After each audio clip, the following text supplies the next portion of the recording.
अब हमारे दिल में है, किस तरह पड़ोसी की तमन्ना अब हमारे दिल में है। देखना है जोर कितना बाजे का दिल में है, देखना है जोर कितना। प्यारे साथियों, आप सभी को स्वतंत्र भारत के इस 78वें आज़ादी के पर्व की बहुत बहुत बधाइयाँ।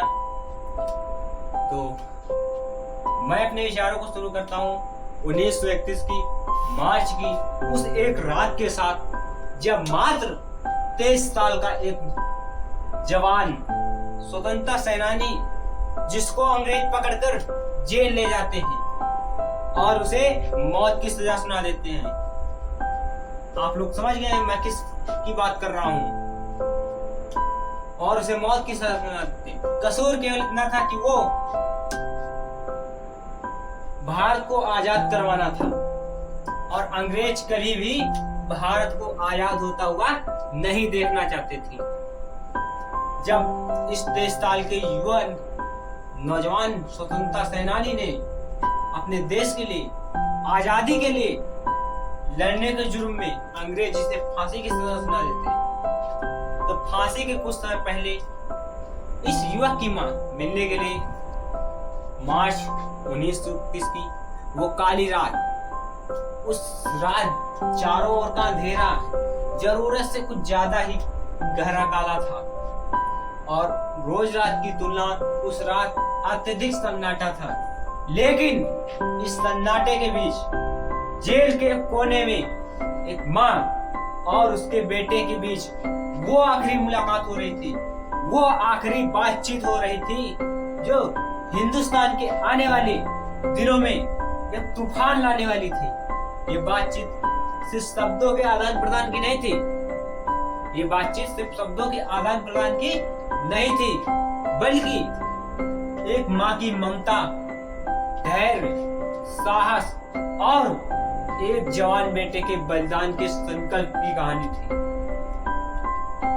माँ की आंखों में आंसू थे, लेकिन उनका हृदय अपने बेटे के साहस पर गर्व कर रहा था। जेलर माँ को अंदर बुलाता है और उस कोठरी की ओर ले चलता है जिस कोठरी में उस युवक को रखा गया था। वह युवक स्वतंत्रता सेनानी, क्रांतिकारी अपनी माँ को देखकर अपनी जगह खड़ा हो जाता है और उस क्रांतिकारी के चेहरे पे एक हल्की सी मुस्कान आती है। अपनी माँ को देखकर एक हल्की सी मुस्कान आती है और उसकी माँ, वो मुस्कान देखकर उसकी माँ को जो है थोड़ा सा सुकून मिलता है। माँ जब पहुंचती है बेटे को, माँ को ये पता था कि बेटे को फांसी होना निश्चित है और बेटे को भी यह पता था कि माँ को ये पता है कि मुझे फांसी होना निश्चित है। दोनों लोगों को ये पता था कि फांसी होना निश्चित है। तो उसके बाद तो वो युवक जो है, स्वतंत्रता सेनानी जो है, वो मुस्कुराते हुए कहता है अपनी माँ से कि माँ आप आई, मुझे पता था आप आएंगी। उसकी माँ की आंखों में आंसू थे, आंसू भरी आंखों से उसकी माँ बोलती है कि बेटा तुम्हारे बिना ये दुनिया कैसी होगी, तुम्हारे बिना ये दुनिया कैसी होगी, मैं कैसे तुम्हारे बिना रह पाऊंगी। तो उसके बाद जब वो कहता है तो फिर जेलर बाहर खड़ा होता है गेट के। उसके बाद जब वो कहता है तो फिर उसकी माँ के जो आंसू हैं थोड़ा तेज बहने लगते हैं। तो फिर वो युवक अपनी माँ के पास बैठ जाता है और अपनी माँ के हाथ अपने हाथों में थाम लेता है, अपनी माँ के हाथ अपने हाथों में थाम लेता है और कहता है कि माँ मैं जानता हूँ, मुझे पता है कि जो मेरा ये जो निर्णय है ये आपके लिए कितना कठिन है। कहता है कि मैं जानता हूँ मेरा ये जो निर्णय है ये आपके लिए कितना कठिन है, लेकिन मैंने हमेशा देश के लिए जीने और मरने की कसम खाई है, आज वही दिन है। तो उसकी युवक की माँ बोलती है कि बेटा मैं तुम्हें हर पल याद करूंगी, मैं तुम्हें हर पल याद करूंगी। और फिर कहती है कि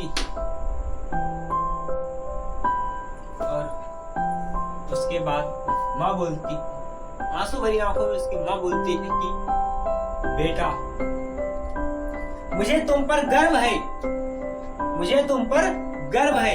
ये जो तुमने किया ना, ये बहुत कम लोग कर पाते हैं, ये बहुत कम लोग कर पाते हैं। और कैसे? फिर कहते हैं कि मैं तुम्हारी यादों को तो जिंदा रख लूंगी, मैं तुम्हारी यादों को तो जिंदा रख लूंगी, लेकिन क्योंकि एक माँ के लिए उसका बेटा ही सब कुछ है। और कैसे मैं इन हाथों से तेरे शरीर को उठाऊंगी, कैसे मैं इन हाथों से तेरे शरीर को उठाऊंगी, जिन हाथों से बालपन में तुझे खाना खिलाया था, जिन हाथों से बालपन में तुझे खाना खिलाया था। दोनों कुछ पल के लिए खामोश हो जाते हैं, कुछ पल के लिए खामोश हो जाते हैं। फिर वो युवक, स्वतंत्रता सेनानी, क्रांतिकारी उस खामोशी को चीरते हुए कहता है कि माँ, मुझे पता है ये आपके लिए बहुत कठिन है, ये आपके लिए बहुत कठिन है, लेकिन मेरी मृत्यु बेकार नहीं जाएगी, क्योंकि मैं उन लाखों लोगों के लिए मर रहा हूँ जो स्वतंत्रता की राह देख रहे हैं, आजाद भारत की राह देख रहे हैं। मेरी मृत्यु बेकार नहीं जाएगी। और मुझे खोने की फिक्र मत करना माँ, कि मुझे खोने की फिक्र मत करना। अगर मैं आज एक भगत सिंह बलिदान दूंगा ना, तो इस देश में हजारों भगत सिंह पैदा होंगे, लाखों भगत सिंह पैदा होंगे। माँ, मेरी मृत्यु बेकार नहीं जाएगी। और उसके बाद अपनी माँ को समझाते हुए वो युवक कहता है कि, और उसके बाद वो युवक कहता है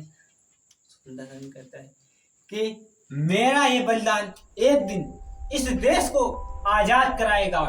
और आजाद करा दिया।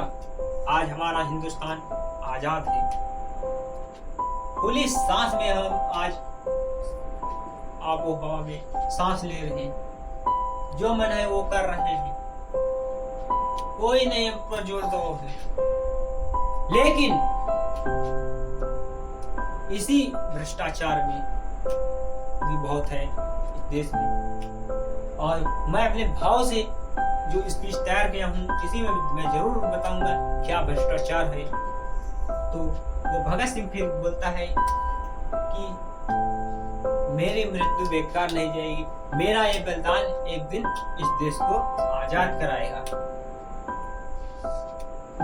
और लिखने वाले ने क्या खूब लिखा है, लिखने वाले ने क्या खूब लिखा है कि शहीदों की चिताओं पे लगेगा हर बरस मेला, कि शहीदों के चिताओं पे लगेगा हर बरस मेला, और वतन पे मरने वालों का बाकी यही निशान होगा, कि वतन पे मरने वालों का बाकी यही निशान होगा।